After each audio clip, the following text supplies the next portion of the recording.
Good morning. This is Christian from Hertz Tribeca Trade Group with your Thursday morning rundown. And we had some economics that just came out just a few seconds ago, and durable goods look to be a pretty strong order, plus 4.9%. Versus expectations of 2.9%. So a little bit of a move back. If you remember last month, it was very weak. It was minus 5%. It was revised up a little bit. So when you take out the 2 months, almost kind of a flat number between the 2 months, but much higher than expected for this month. So a little bit of an uptick here going across the board. X transportation still up higher and a little bit better than the previous month, revised up. Cap good orders, now defense, same thing here, up an uptick, much higher than expectations, and an uptick in the prior revised month.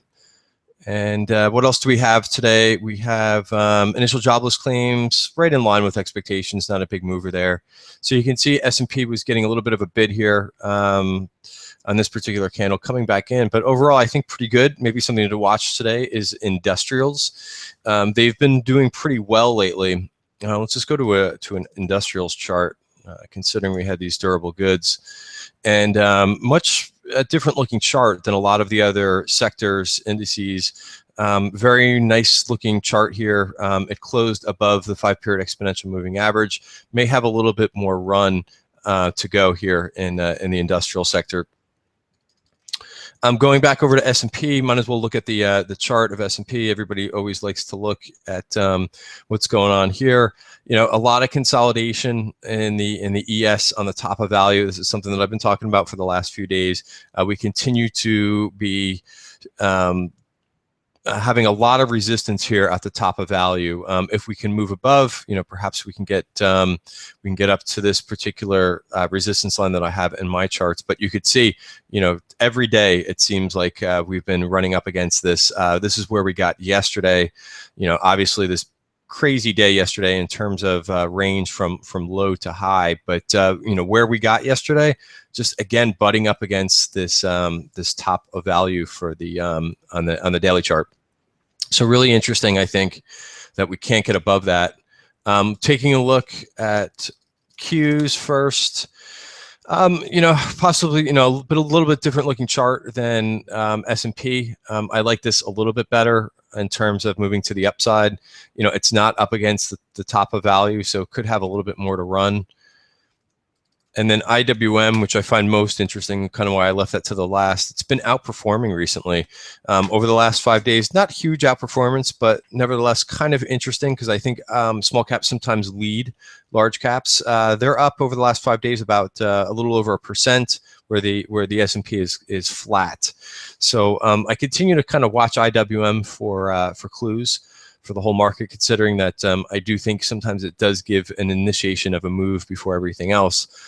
So while charts look okay and S&P remains to be seen if it can get over the top of resistance, one thing to keep in mind is the oscillator. This remains an overbought territory. So even though it came in the other day a little bit, it still kind of remains on the high. So, this is one thing that's a little bit concerning. How much more do we have to the upside? It's kind of difficult to see. I think we can move higher if we can get over that resistance. If not, the oscillator can get a little bit more overbought, but I don't know how much more it has to run. Overnight markets I didn't actually look at yet. Let's go through those. The big mover, which, you see everybody quoting and on Twitter what the overnight markets did. The big mover last night, Nikkei, not Nikkei, but we'll get to Nikkei because that comes up first in my Bloomberg. Nikkei was up 1.4%.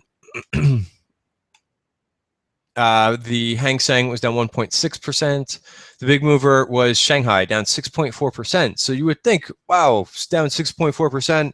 Futures would probably be down. Not so much. We seem to be, this is what I've been stating time and time again, is that we seem to be following more of what Europe is doing rather than what China is doing for the time being. Volatility continues to pick up like it did last night.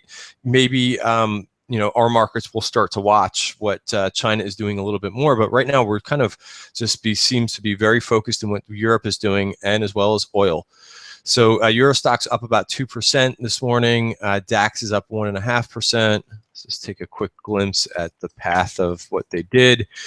Very much on the highs of the session. Right around 7 o'clock in the morning was the high, but looking pretty good over in Europe. Let's go through commodities, then we'll go over some. There goes futures. A little pop here in futures,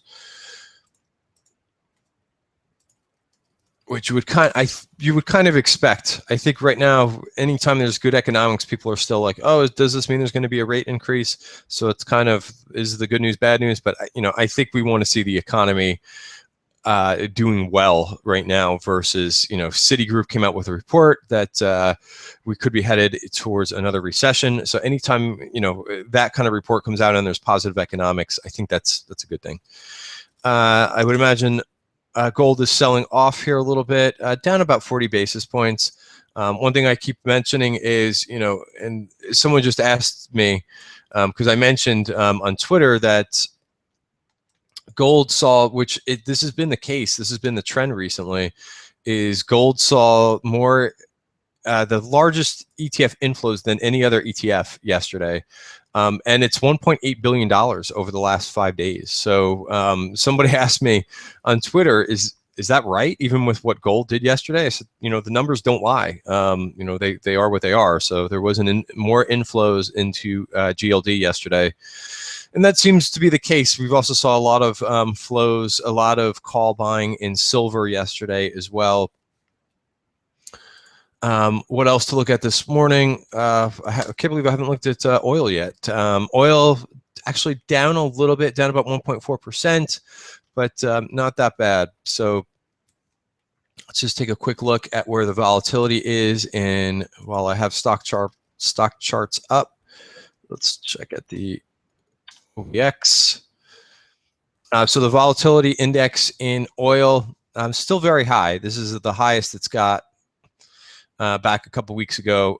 Still, hasn't really backed. It did back off a little bit, then has come back. So oil volatility still very high. Let's take a look at some other commodities. Let's see what copper is doing. Copper flat, no big mover there. Nat gas down another 2%. So let's take a look at the nat gas chart. Ooh, all the way back to the lows here.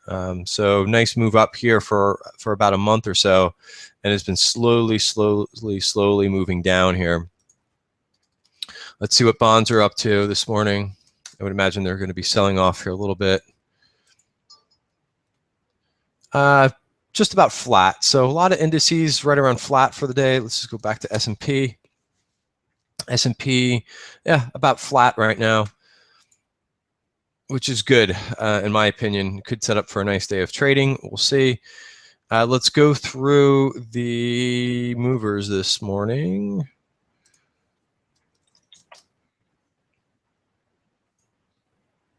That's not what I wanted. Apologies. Here we go. CRM, a big, nice move up 9.6%. They reported earnings last night. Pandora, interesting, up 8.3%.